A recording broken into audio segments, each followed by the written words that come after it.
मेरी एक कविता, चिंता बोझ और चिंतन बोध। बिगड़े काम के आगे अगर तुम सोच नहीं पाते हो, बिगड़े काम के आगे अगर तुम सोच नहीं पाते हो, तब तुम खुद को चिंता की गोद में बिठाते हो।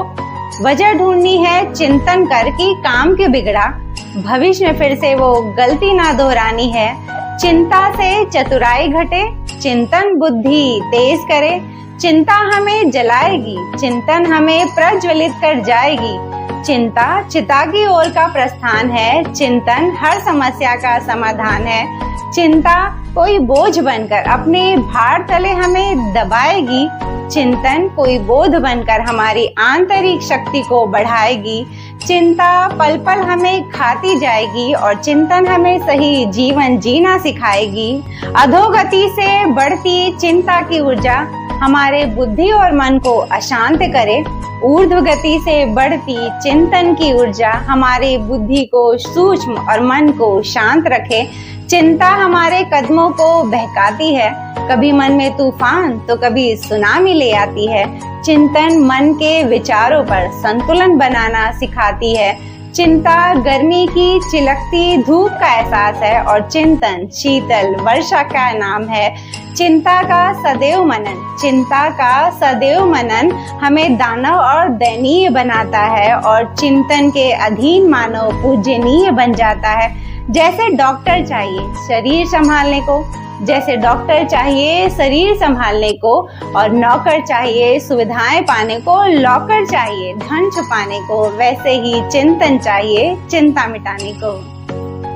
Thank you so much. आप सब ने अपना कीमती वक्त देकर मेरी कविता को सुना, तो मुझे ऑफ कोर्स आप सभी को थैंक यू कहना ही चाहिए। छोटी सी लाइफ में आप सभी ने अपना कीमती वक्त मुझे दिया, मेरी इस कविता को सुना, इसलिए थैंक यू सो मच। और अगर आप सभी मेरे चैनल पर नए हो तो मेरे वीडियो के ठीक नीचे एक सब्सक्राइब बटन है, उसे दबा दीजिए रेड कलर का, ताकि मेरा हर नया वीडियो आप तक आसानी से पहुंच सके और मैं आप सबके दिलों तक भी आसानी से पहुंच सकूं। तो आज की मेरी कविता का शीर्षक है चिंता बोझ और चिंतन बोध। जैसा कि हर कविता के खत्म होने के बाद मैं अपनी कविता का जो भी टाइटल होता है उस बारे में आप सबसे कुछ ना कुछ बातें करती हूँ, आप सभी जानते होंगे इस बात को। तो चिंता और चिंतन में जो फ़र्क है, बहुत सारे फ़र्क तो मैंने अपनी कविता में ही बता दिए, बहुत सारे पॉइंट्स मैंने अपनी कविता में ही आप सबको बोलकर सुना दिया। लेकिन फिर भी अगर मैं चिंता के बारे में आप सभी से कहूँगी तो चिंता होता है जब आपके ऊपर कोई प्रॉब्लम आती है तो आप उस प्रॉब्लम पर ही फोकस हो जाते हो, आप उस प्रॉब्लम के होने की वजह या उसे सुधारना कैसे है ये नहीं सोचते हैं। आप बस उस चिंता में ही डूब जा रहे हैं कि अब मुझ पर ये दुख आ गया है, अब मैं क्या करूँगा, मैं कैसे जीऊँगा, मतलब ऐसे बहुत सारे नेगेटिव थॉट्स में आप घिर जाते हैं, उसको हम चिंता कहते हैं। और चिंतन होता है जब कोई प्रॉब्लम आए तो सबसे पहले ये देखा जाए कि ये प्रॉब्लम मुझे क्यों आई, और फिर उसके बाद ये सोचा जाए कि इस प्रॉब्लम से हमें बाहर कैसे निकलना है, उसे हम चिंतन कहते हैं। और चिंता और चिंतन में बहुत फ़र्क है। एक तरह से चिंता नेगेटिव एनर्जी है तो चिंतन पॉजिटिव एनर्जी होती है। तो आज की डेट में बहुत सारे लोग, हम जो हैं बहुत सारी प्रॉब्लम से जूझ रहे हैं और हम सभी चिंता ही कर रहे हैं, चिंतन हम बिल्कुल नहीं कर रहे हैं। हम सभी चिंता में रहते हैं कि मेरे साथ ऐसा क्यों है, या मुझे ये कमी है, मेरे साथ वो क्यों हो गया। तो हर कोई आज की डेट में तो हर इंसान सैकड़ों चिंता अपने सर पर लिए घूम रहा है। हम चिंतन नहीं कर रहे हैं इसलिए हम खुश नहीं हैं। हमको ये लग रहा है कि बहुत सारी चीज़ें हमारे पास हैं, बहुत सारी सुविधाएं हैं, आज बहुत से लोगों के पास पैसे भी हैं, लेकिन फिर भी वो खुश नहीं है। क्यों? क्योंकि वो हर पहलू के, लाइफ के हर पहलू को चिंता से जोड़ रहे हैं, चिंतन से नहीं जोड़ रहे हैं। वो ये नहीं देख रहे हैं कि मेरे पास जो बहुत कुछ चीज़ें हैं वो बहुत सारे लोग हैं जिनके पास नहीं है। अगर ये थॉट आप कंटिन्यूस अपने मन में रखते हैं, इसका मतलब ये है कि आप चिंतन को ज़्यादा प्रायोरिटी दे रहे हैं अपनी लाइफ में, और बहुत ज़रूरी है। क्योंकि हम बहुत सारे लोग हैं आज की डेट में जो चिंता से ग्रसित हैं। वो चिंता ही उनके डिप्रेशन, तनाव, इन सब की वजह बना हुआ है कि हम अननेसेसरी बातों को सोचे जा रहे हैं। आज की डेट में देखिए कि हर किसी की डिमांड यही है कि उसको बहुत अमीर आदमी बनना है और बहुत सारे पैसे, ज़मीन जायदाद, नौकर चाकर, बंगले, लग्जरी कार, लग्जरी लाइफ, मतलब यही डिज़ायर हर किसी की हो गई है। आज के डेट में हर कोई बस यही चाह रहा है। और जिनके पास है, बहुत कम लोग ऐसे हैं जो ये सोच रहे हैं कि लाइफ में पीस होना बहुत ज़रूरी है, मन की शांति होना बहुत ज़रूरी है, थोड़ा सा संतोष होना भी ज़रूरी है। हर कोई इसी चीज़ में भागा जा रहा है। चलिए ठीक है, अगर आप अपनी लाइफ का टारगेट, आप अपनी लाइफ को इसी मोड़ पर ले जाना चाहते हैं, तो फिर एक चीज़ का याद रखिए कि सक्सेसफुल इंसान भी बनना है तो आपको चिंतन को ही पकड़ना होगा। अगर आपने चिंता को पकड़ लिया, ये सोचे मेरे पास ये नहीं है, मैं ये नहीं कर पाऊंगा, तो इसका मतलब यह आपने चिंता को पकड़ा है, और चिंता को पकड़ने वाला इंसान तो कभी आगे बढ़ ही नहीं सकता।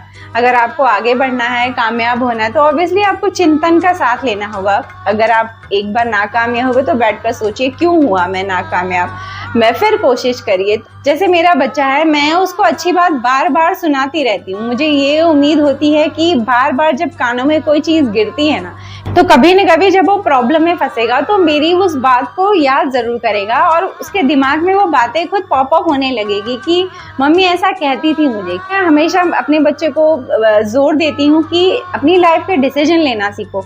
अगर आप अपने फैसले करना शुरू कर देते हो तो इसका मतलब ये है कि आप बहुत सी चीज़ें समझने लगते हो, आप सही और गलत का फैसला करना सीख जाते हो, क्योंकि डिसीजन लेता है वही इंसान अपनी लाइफ के जिसको ये समझ होने लगती है कि ये सही है और ये गलत है।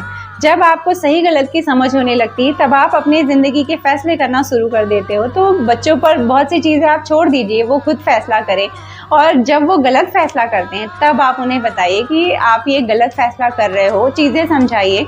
देखिए, जब बच्चे बड़े होते हैं ना, तो हमको ये उम्मीद नहीं रखनी चाहिए कि ए फॉर एप्पल अगर उन्हें हमने एक बार कह दिया तो वो सीख जाएंगे। वो बहुत इंटेलिजेंट बच्चे होते हैं जो एक बार में चीज़ें सीख जाते हैं, लेकिन ज़्यादातर आपको बच्चों को बार बार रिवीजन देना होता है कि A for Apple, A for Apple. आप उसे 2-4 बार बताएंगे तब उसके दिमाग में बैठ जाता है कि ए फॉर एप्पल होता है। तो वैसे ही हमें अच्छी बातें भी अपने बच्चों को बार बार बोलते रहना चाहिए, क्योंकि बार बार आप अपने बच्चे को अच्छी बातें बताएंगे तो आज वो सुन रहा है, लेकिन कल को वो बातें उसे बहुत हेल्प करने वाली हैं। जब आप प्रॉब्लम्स में होते हैं तब दिमाग से कुछ वो बातें निकलती हैं कि यार मम्मी ने ऐसा कहा था, पापा ने वैसा कहा था, तो मुझे ऐसा करना चाहिए, ऐसा नहीं करना चाहिए।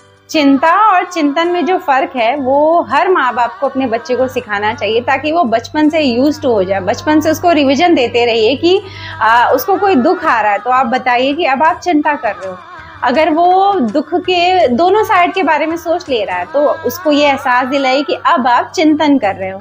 देखिए, मैंने अपनी ज़िंदगी से ना 3 बातें सीखी हैं कि हमें हमेशा एक अच्छी लाइफ जीने के लिए 3 बातों पर ध्यान देना चाहिए। सबसे पहला ये होता है कि हमें अपने इमोशंस पर कंट्रोल रखना चाहिए। कि कई बार ऐसे होता है कि जब हमें बहुत गुस्सा आता है तो हम ऊट पटांग की बातें या कुछ भी उल्टा सीधा सामने वाले को कह जाते हैं जो हमें नहीं कहनी चाहिए। उसका दिल दुख जाता है और बाद में हम खुद भी पछताते हैं कि इतना बुरा मुझे नहीं कहना चाहिए था गुस्से में। और कई बार देखिए, हमें दुख होता है, हम रोने धोने लगते हैं, तो उस रोने से, दुख से हम बाहर ही नहीं निकल पाते हैं। ऐसे लगता है कि अब बस इसी दुख में मैं डूब जाऊंगा, मर जाऊंगा। तो ये होता है, इमोशंस हम पे हावी हो जाते हैं। तो हमें कोशिश करनी चाहिए कि हमारे इमोशंस हम पर हावी ना हो। और दूसरा होता है अभ्यास। देखिए, अभ्यास किस बात का, अच्छी बातें आप सुनते रहते हो। कई बार लोग कहते हैं कि मैं तो बहुत सुखी हूँ, मैं तो इस दुनिया का बहुत ही खुश इंसान हूँ, पर ये कहने वाली बातें हैं। ये इसके लिए भी ना हमें बहुत अभ्यास की ज़रूरत होती है। जब आप सुबह उठते हैं, अगर आपको आपका ब्रेकफास्ट मिल रहा है, अच्छा मिल रहा है, आप एक अच्छी लाइफ जी रहे हो, तो हर वक्त अपने दिमाग को ये मैसेज देना होता है कि मैं एक्चुअली एक बहुत खुश इंसान हूँ, कि मेरे पास वो चीज़ें अवेलेबल है जो मुझे चाहिए। तो ये अभ्यास करना होगा। अगर आपको डिनर अच्छा मिल रहा है तो भी आप भगवान को थैंक यू कर सकते हो। तो ये एक होता है ना, अभ्यास होता है। हर दिन आप अपने आप को ये दिमाग में ऐसे फीड करते रहिए कि मैं बहुत सुखी हूँ, मैं बहुत खुश हूँ, कि मुझे ये सारी मेरी ज़रूरत की चीज़ें मुझे मिल रही है और लोगों से बेहतर मिल रही है। तो ये अभ्यास करते करते धीरे धीरे आपके अंदर वो फीलिंग आने लगेगी कि मैं एक बहुत सुखी इंसान हूँ, मैं बहुत खुश इंसान हूँ। एक पीस आने लगता है अंदर कि है मेरे पास सब कुछ, लेकिन उसके लिए हमें अभ्यास की बहुत ज़्यादा ज़रूरत होती है। और तीसरी बात होती है, हमारे विचारों पर हमें कंट्रोल रखना चाहिए। देखिए, मन बहुत तेज़ी से भागता है, बहुत सारे विचार, सैकड़ों, मुझे लगता है कि हम दिन भर में कितने सारे विचार हमारे अंदर आते हैं, बहुत सारी थॉट आती हैं जाती हैं। और तो हमें कोशिश करनी चाहिए कि इतने ज़्यादा थॉट्स हमारे माइंड में ना आए, क्योंकि पीस को जगह कहाँ से मिलेगी आपके दिमाग में। बोलते हैं पीस कहाँ से आएगा, जब आपने ढेर सारी थॉट्स को भर के रखा हुआ है, अच्छे बुरे दुनिया भर के प्रपंच रखे हुए हैं, तो फिर आपके माइंड में पीस कहाँ से आएगा। आप खुद सोच कर देखिए, अगर आप पीस चाहते हो तो पहले वो थॉट सारी निकालनी होंगी, तभी तो दिमाग में जो है कि पीस को जगह मिलेगी। तो अगर आप एक्चुअली चाहते हैं कि आपकी लाइफ में पीस हो, थोड़ा सा संतोष हो, तो उसके लिए आपको पहले अपना ये दिमाग खाली करना पड़ेगा। बहुत सारे अननेसेसरी थॉट्स हैं जो दिन भर आते रहते हैं, उसको हटाना होगा कि मेरे पड़ोसी ऐसा कर रहे हैं, ये इनके साथ हो रहा है, मेरे साथ क्यों नहीं हो रहा। कंपैरिजन तो सबसे बड़ी प्रॉब्लम है आज की डेट में, कि हम बर्बाद हुए जा रहे हैं। हमारे आंखों के सामने बहुत कुछ है लेकिन हमें कुछ दिखाई नहीं देता जब हम कंपैरिजन पर आ जाते हैं, तुलना करने पर आ जाते हैं कि उसकी ज़िंदगी मुझसे बेहतर है। और कंपैरिजन का बेस क्या होता है? सिर्फ पैसा होता है। जिसके पास ज़्यादा पैसा है आप उसको बहुत वैल्यू देते हो, जिसके पास नहीं है हम उसको वैल्यू नहीं देते हैं। तो वो कंपैरिजन ही है आज के डेट में जो बहुत सारी प्रॉब्लम की जड़ बन चुका है। चलिए, ये तो मेरी बातें थी। अब आप सभी भी मुझे कमेंट करके बताइए कि आप एक्चुअली अपनी लाइफ में चिंतन करते हैं या नहीं, सोच कर बताइएगा। और चलती हूँ, एक और नए वीडियो में आप सबसे मेरी मुलाकात रहेगी। तब तक उसकी हर बात पर गौर फरमाते रहिएगा। किसकी? इसकी।